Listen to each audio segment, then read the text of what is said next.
Hello and welcome to Indus News live from Islamabad. I'm Meher Sher and these are the headlines.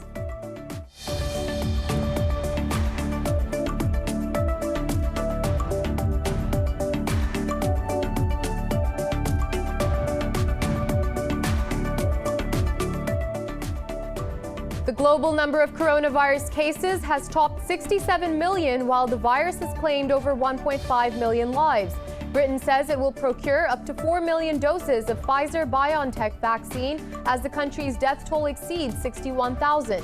The disease has claimed more than 140,000 lives in India, while its caseload has exceeded 9.6 million.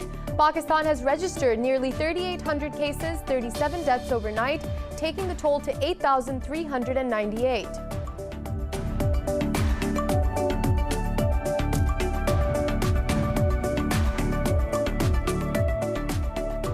In Afghanistan's southern Kandahar province, a car bomb has targeted the Man district governor's compound near the police headquarters. A spokesman for the governor said 33 people, including 11 security personnel, were injured in the blast.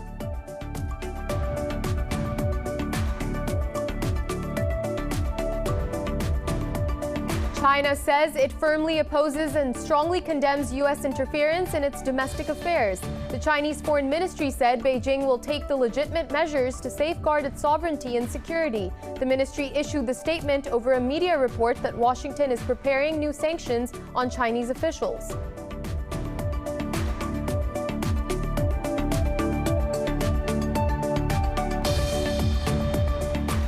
Venezuelan President Nicolas Maduro's Socialist Party has won the parliamentary elections, boycotted by the opposition. According to electoral officials, pro-Maduro candidates clinched more than 65% of seats in the National Assembly. In a televised address, Maduro hailed the win as a gigantic electoral victory. Meanwhile, opposition leader Juan Guaido has lambasted the vote as a fraud.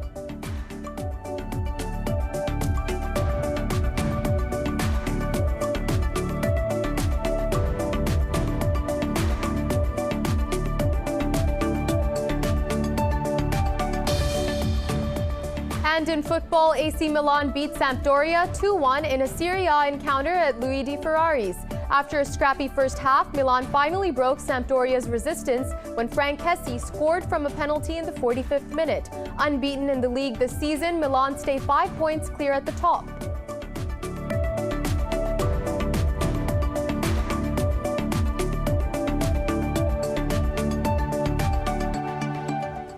Well, those were the headlines. More news in detail after a short break. Stay with us.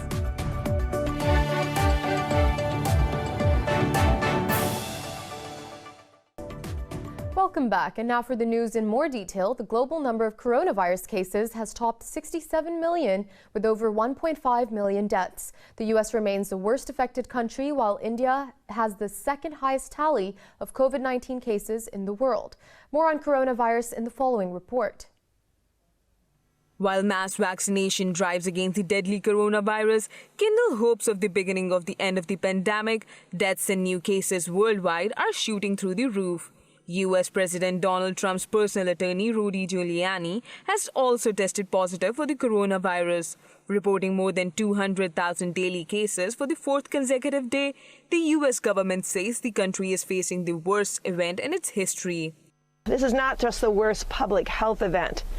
This is the worst event that this country will face, not just from a public health side.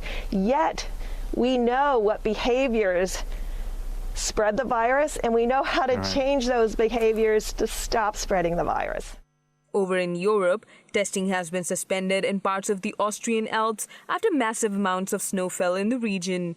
Italy, one of the worst hit parts of Europe, announced more travel restrictions for the Christmas period. Britain says it will procure up to 4 million doses of Pfizer-BioNTech vaccine as the country's death toll exceeds 61,000. Meanwhile, a tiny Belgian town has become the ground zero in the fight against coronavirus as Pfizer turns the town into one of its largest production sites in the world.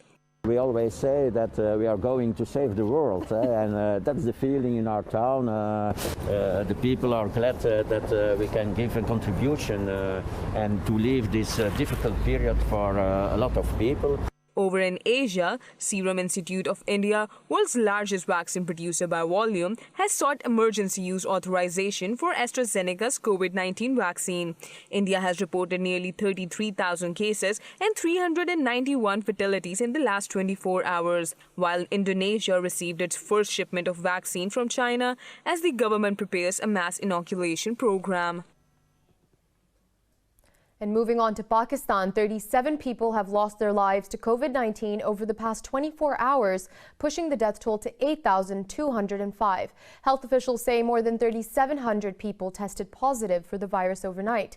They say with 39,000 tests conducted across Pakistan, the positivity rate has reached 9.7%. The health ministry says there are more than 55,000 active COVID-19 cases across the country. It said out of more than 420,000 countrywide cases, over 356,000 have recovered.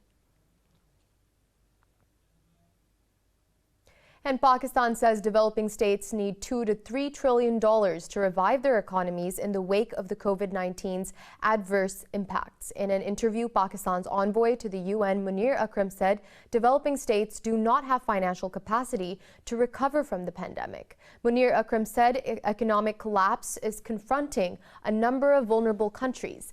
He said consequences of the developing world's economic collapse will be devastating for the world economy as a whole. Akram added, in a bid to keep the economies afloat during the pandemic, many countries are falling into debt. He said the developed world needs to take urgent actions to meet the needs of developing countries. Otherwise, it will be a humanitarian disaster. And in India, one person has died and 350 have been hospitalized by an unidentified mystery illness in the southern state of Andhra Pradesh. The cause of disease has not been determined yet. The unknown disease has become a cause of grave concern for the people. Doctors say people sick with the disease include both young and old alike. Medical practitioners say they have observed symptoms of dizziness, nausea, headache, and epilepsy in the victims. Health Minister of Andhra Pradesh, Ala Kali Krishna Srinivas, says medical help is being provided to the patients. Doctors are trying to find the reason for the en masse sickness. All the patients are stable now. A girl has been sent to Vijayawada for further treatment. A team of doctors have gone to the area where the people fell sick and are conducting medical tests in every house in that area. The Indian authorities say no viral infections were detected and all patients tested negative for COVID-19. And moving on, in the UK, thousands of people protested in London over agricultural reforms in India. Police made 13 arrests over breaches of COVID regulations. A crowd of demonstrators converged outside the Indian embassy in London. People also marched in groups around Trafalgar Square area. Earlier, 36 British lawmakers wrote a letter to Foreign Minister Dominic Raab calling for an urgent meeting. The lawmakers said the matter is an issue of concern for Sikhs in the United Kingdom. The new farm laws in India have drawn international condemnation. Farmers have described them as a death warrant, but several rounds of talks to achieve a breakthrough have remained unsuccessful.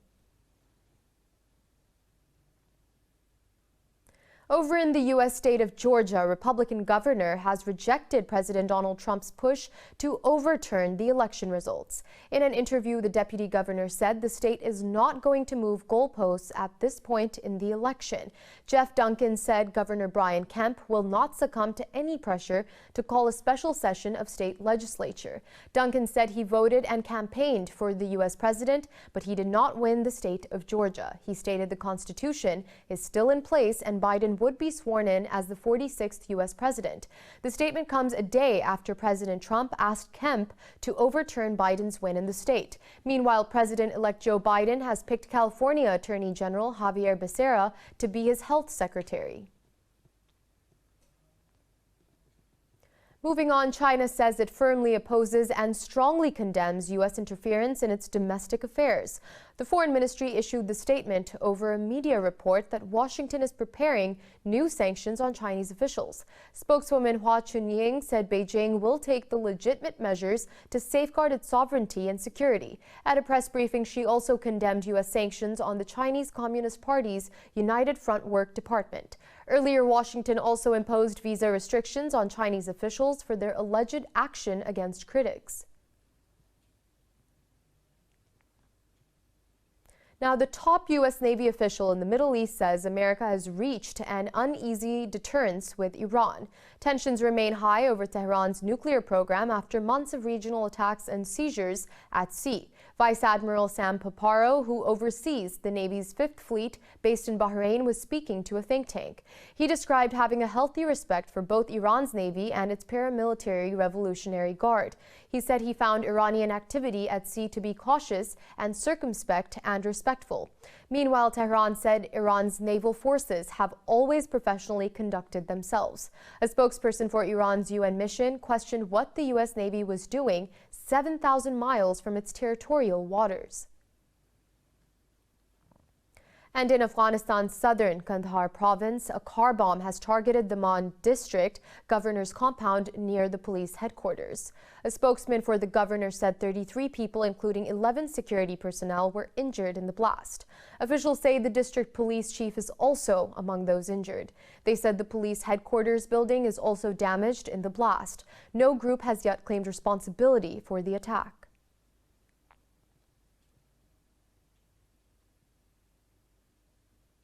And Germany says European foreign ministers will discuss measures against Turkey at their meeting today. This comes as there has been no de-escalation in the conflict in the eastern Mediterranean in the past few months.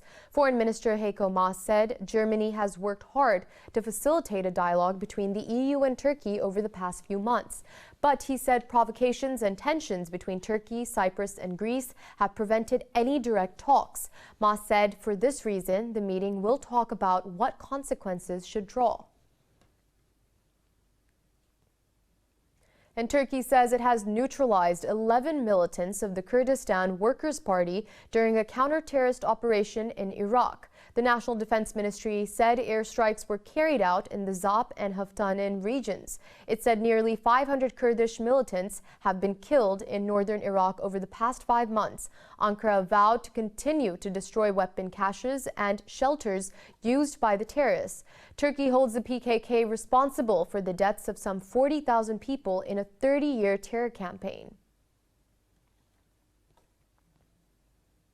New Zealand Prime Minister Jacinda Ardern has vowed accountability for the families of Christchurch mosque attack victims. Her statement comes ahead of the public release of a major report into the country's worst massacre. The inquiry looked at whether there were any failings by government agencies and if the mass shooting could have been prevented. Authorities were criticized for ignoring repeated warnings from the Muslim community that hate crimes against them were escalating. The report contains interviews with hundreds of people, including security agencies, Muslim community leaders, and international experts. An Australian white supremacist was sentenced to life in prison without parole in August for killing 51 Muslim worshippers at the mosque. Moving on, in Belarus, police have arrested more than 300 protesters demanding resignation of President Alexander Lukashenko. The demonstrations prompted the police to detain over 300 people. Thousands marched in remote presidential areas of the capital Minsk, chanting slogans and waving flags with the opposition symbol. Military vehicles and uniformed men in helmets were seen on the streets of Minsk. The Interior Ministry says the detainees were arrested for violating the COVID-19 protocols against mass gatherings. President Lukashenko has rejected demands of demonstrators, calling them a West-sponsored agenda. The East European country has been rocked by mass demonstrations since the presidential election in August. We'll be back with more news after a short break. Stay with us.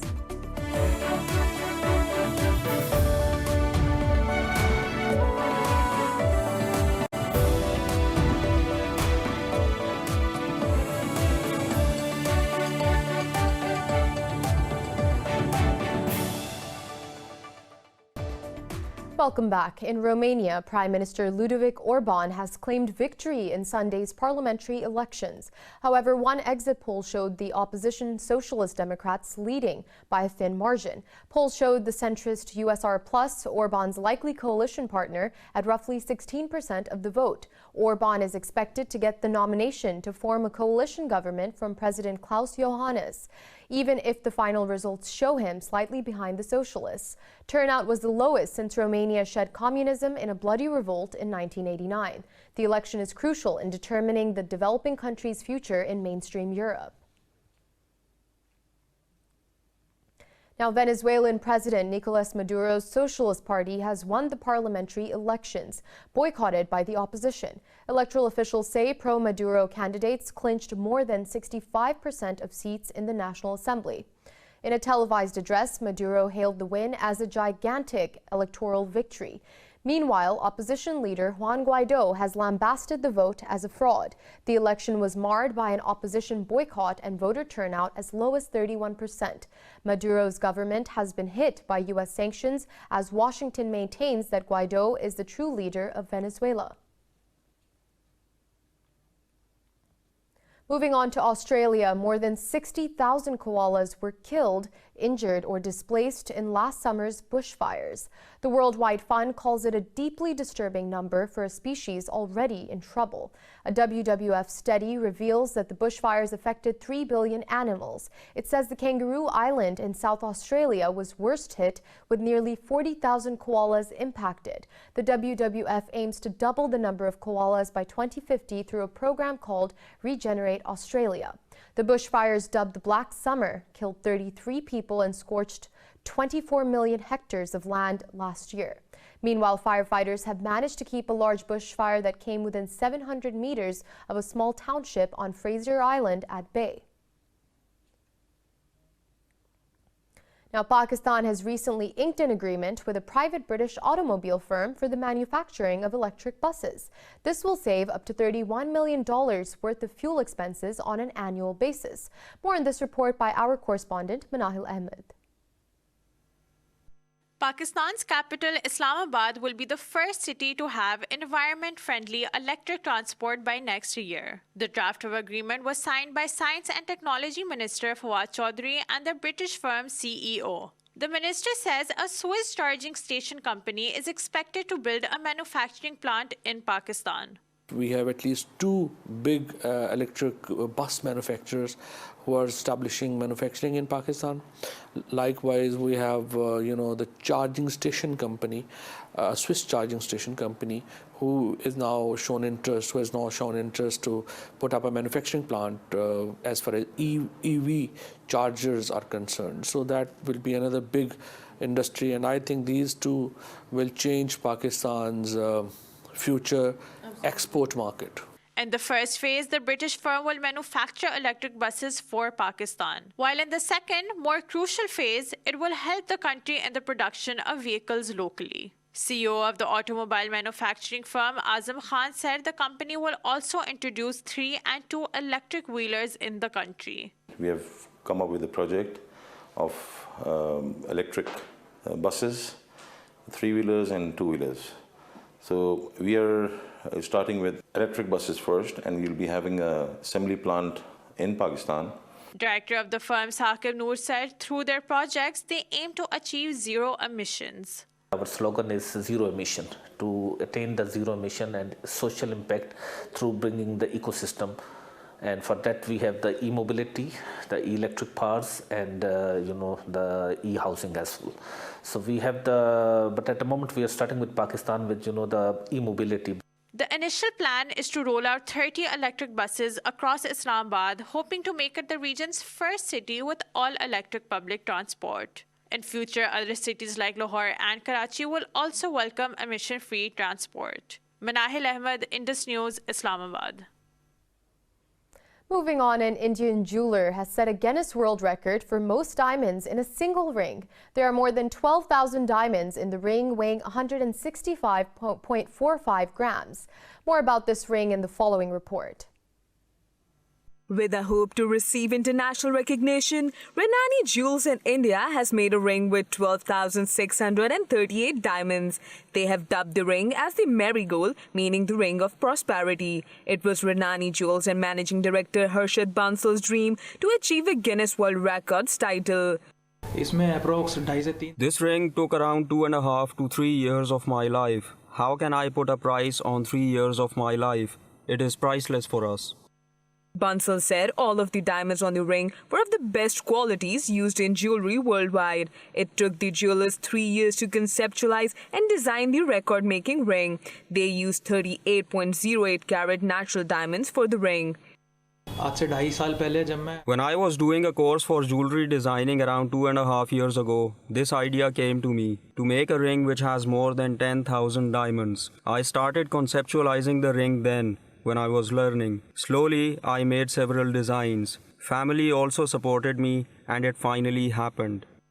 The previous record was set with 7,801 diamonds. In an updated pagan rite, COVID-19 masks now adorn healing trees in northern France. When all else fails, people hang them on branches to pray for protection against the pandemic. More about this ritual in the following report. It is a ritual steeped in pagan mystery, updated for the coronavirus age. Sick people in northern France occasionally leave garments in healing trees in the hope of a cure, following a tradition that persists since pre-Roman times. Here we are in front of a ritual tree where people ask for healing. It's a tree that dates back to antiquity, before the Roman times. People would come here to hang clothing which has been in contact with the body parts that need to be healed. But locals who pay attention have noticed a recent change. The new development in 2020 is COVID masks. What's interesting about the COVID masks is that all this clothing hanging from an ancient ritual are linked to finding a cure, to heal an illness. But I think hanging the masks is a preventive act to protect oneself from potential harm. Known as rag trees in Ireland, one of several other countries where the practices survives, they show pagan and Christian influences. Despite appearances which can be disconcerting, they still bring people hope. People turn to the healing tree when medicine has reached its limits and when science has let them down. SpaceX has successfully launched an upgraded Dragon cargo spacecraft on a resupply mission to the International Space Station. The SpaceX Falcon 9 was launched from Kennedy Space Center's launch complex in Florida. The spacecraft is expected to dock autonomously with the Zenith port of the space station's Harmony module today. The Dragon, flying a mission designated CRS-21, is carrying over 2,900 kilograms of cargo. The upgraded Dragon capsule can now carry around 20% more volume than the previous version. The launch marked a milestone 100th successful launch of a Falcon 9 over 101 missions for SpaceX.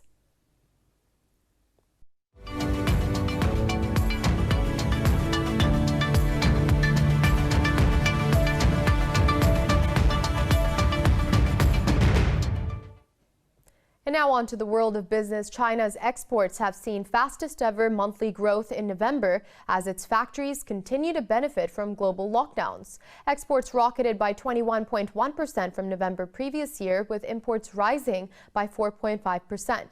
China's customs agency says shipments in November surged at the fastest pace in 3 years. Beijing's trade surplus for November jumped to $75.42 billion, up by almost 103% from 2019. The largest since 1981.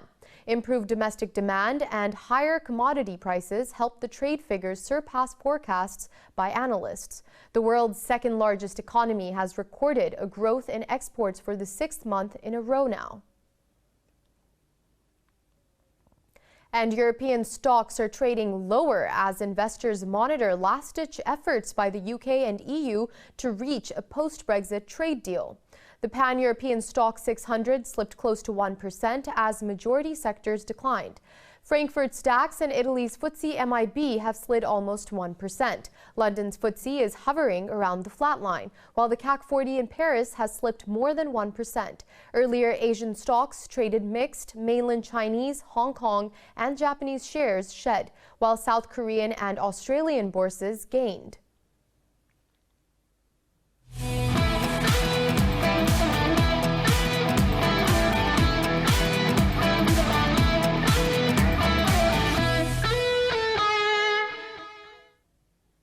And now on to sports. In football, AC Milan beat Sampdoria 2-1 in a Serie A encounter at Luigi Ferrari's. Milan are now 5 points clear on top of the table, followed by Inter Milan and Napoli. Frank Kessie put the visitors ahead in the first half, while Samu Castillejo doubled Milan's lead in the 77th minute. Albin Ekdal did put one back, but Sampdoria failed to find an equalizer. In another fixture, Napoli thrashed Crotone 4-0 at Stadio Ezio Sicida. Lorenzo Insigne put Napoli ahead at the interval, and second-half goals from Hirving Lozano, Diego Dem, and Andrea Pitagna completed the scoreline for Napoli. Meanwhile, Liverpool thrashed Wolverhampton Wanderers 4-0 to go second in the Premier League table. The defending champions are now tied with the leaders Tottenham with 24 points from 11 fixtures. Mohamed Salah gave Liverpool the lead in the first half after Wolves defender Connor Cody misjudged a long ball from Jordan Henderson. Second half goals from Georginio Wijnaldum, Joel Matip and Nelson Semedo made the scoreline 4-0 at the final whistle. Some 2,000 spectators were allowed to Anfield for the first time since March. In another fixture, Spurs beat Arsenal 2-0 at home. Son Heung-min and Harry Kane scored goals for the hosts.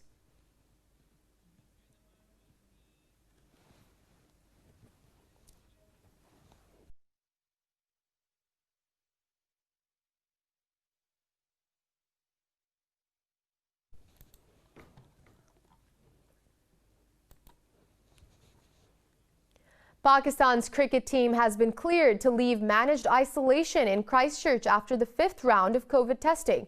The team had their training exemptions revoked last week after 10 people out of the 53-member squad tested positive. Pakistan are to head to Queenstown for intra-squad warm-up matches before the T20 series starts on December 18th. They will leave behind one member who will join them after completing his managed isolation period. Pakistan will play 3 T20 matches and 2 tests in New Zealand, while a Pakistan A tour is being run concurrently. Earlier, Pakistan announced an 18-member squad for their T20 series. The 3-match series will begin on December 18th and end on December 22nd. Babar Azam will lead the green team, while Shadab Khan will serve as the vice captain.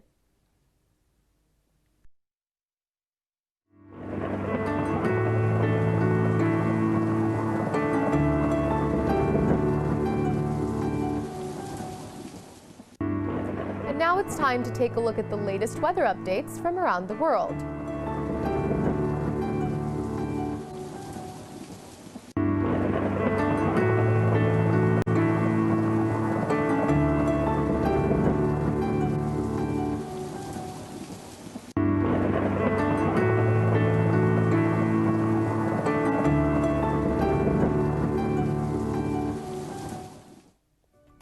For the latest updates, you can follow us on social media at indus.news.